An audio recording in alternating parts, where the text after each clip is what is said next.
Here's another video about the electric fireplaces, how to install them. This is a vertical type. Now the problem with these is the brackets they give you are not wide enough to reach or span across the two studs. This one, I think it's 14 inches.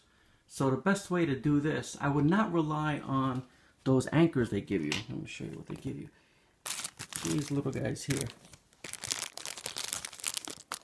I mean, these little guys don't do anything. And the screws that come with it is a joke. So I would recommend getting stronger ones. But you really do want to grab at least one of the studs. And that's what I did over here. Now, if you look at it, I use a piece of lumber. I grabbed the stud over here. But there's no other studs here until further down. So the best way to do it is get it something a little bit wider than the bracket itself. Get the stud here, at least get 3 screws. See how I got 3 screws right there? And because I got this 3 in that corner, this whole piece here is more stabilized.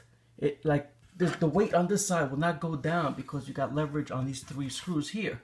But at the same time, I put a couple of screws here with different anchors. Something more beefier, like these guys here. I mean, that's a nice size anchor. Don't use what they give you. And once you have that piece of lumber and you got your bracket across it, this thing is sturdy. This is not going anywhere. I would not rely on just using those anchors provided on sheetrock. It will not hold that heater. This is the heater right there, if you can see it. It's heavy. So those little things they give you are not adaptable for the weight. So play it safe, do it the right way. That piece of wood, you're not going to see it. And yes, it's going to stick out from the wall, maybe a ½ inch. If you want to put another piece on the bottom, just so that it's straight against the wall. I like the top a little bit tilted because that's where the heat is coming out of. So there's a ½ inch tilt towards me on top, so the heat will come towards me. So that's fine. I hope this helps you in some way. Do things the safe way.